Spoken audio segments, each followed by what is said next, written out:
With the new Assassin's Creed game lurking in the shadows, it seems like a good time to delve into the genetic memories and revisit the assassin ancestors of Desmond, as well as some of the more curious auxiliary assassins as well from the extended universe. Spoilers ahoy as we start drawing lines and connections into conjecture for what this can mean in the War of the Templars and Assassins.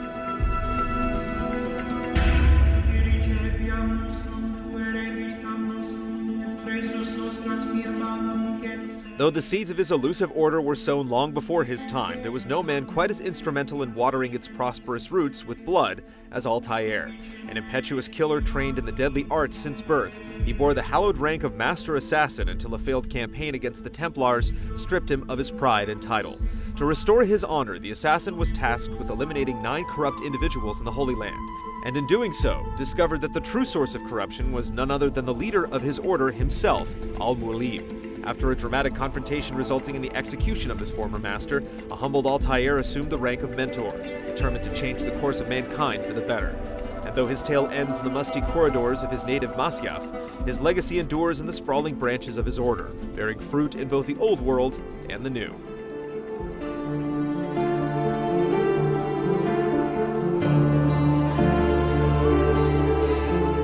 Next in Desmond's ancestral bloodline is Ezio Auditore, who after witnessing the execution of his father and brothers, discovered his family's assassin heritage. With his sights on vengeance, Ezio began his crusade against the Templars, forming his own brotherhood of assassins in the process. Afterwards, Ezio set off on a pilgrimage, following in the footsteps of the legendary assassin Altair. After retiring from the order, Ezio lived his final years in a Tuscan villa with his family, where he later died of a heart attack, but not before giving his advice and aid to a mysterious woman of the Chinese assassin order, Xiao Jun.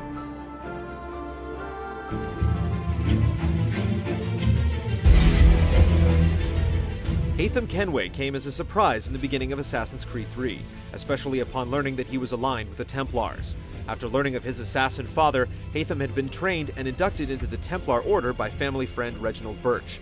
Birch sent Kenway to the colonies to search for sites for the mysterious First Civilization, where Haytham went on to father Connor. While absent during his son's childhood, the two eventually met, at odds, but sometimes forging guarded alliances. At Fort George, Haytham attacked Connor and ultimately perished by his son's own blade.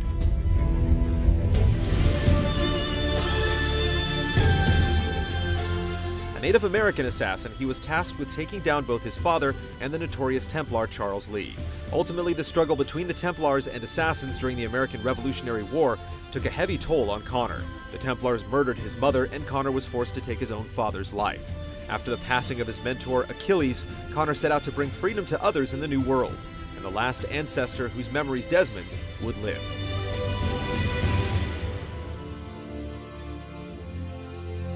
With Aveline, we follow a descendant of unknown origin, though she's seemingly not part of Desmond's DNA.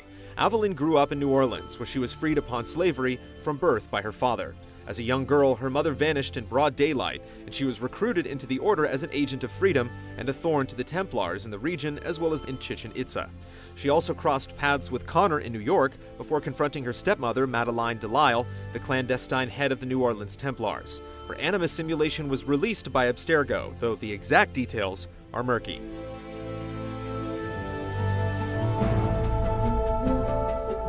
Like Aveline, the following assassins don't share a direct bloodline with Desmond, or stand in the series as playable protagonists, though they do stand out as intriguing members of the Order, where nothing is true and everything is permitted. A nimble and deadly assassin hailing from China, Xiao Jun first appears for fans in Ezio's villa when he was 65, seeking out the knowledge of how to help her own brotherhood. Her devotion to the Brotherhood is the result of her rescue at the age of 16 by the Assassin Order during a mission to free the Emperor's concubines. We returned later to save more girls, but they were...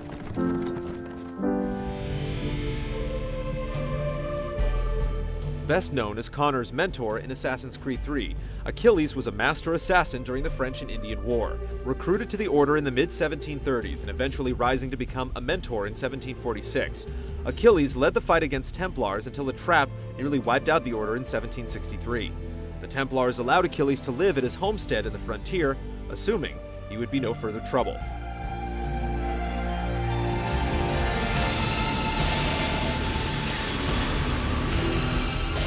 Daniel Cross, also known as Subject 4, makes his first video game appearance facing off against Desmond in Assassin's Creed 3.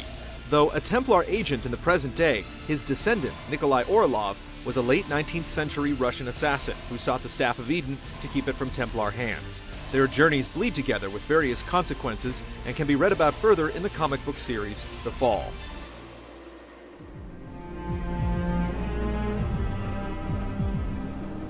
Better known as Subject 16, this tragic hero brings us the truth in the midst of the Abstergo lies.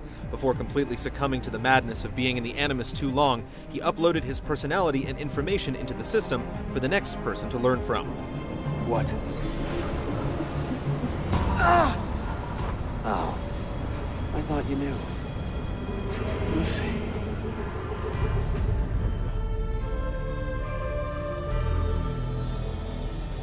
Born into the Order, Desmond Miles grew up feeling trapped and disbelieving of the evils he was taught to fear.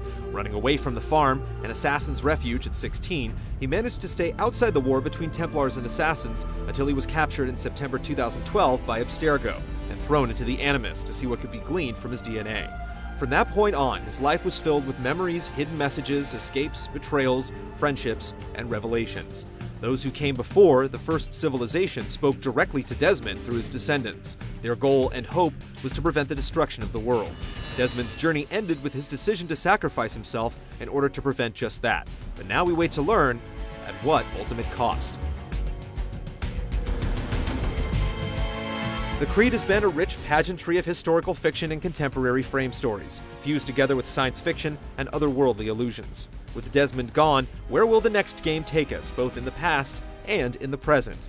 Will the new descendant take up the mantle, don the hood, and fulfill the Creed?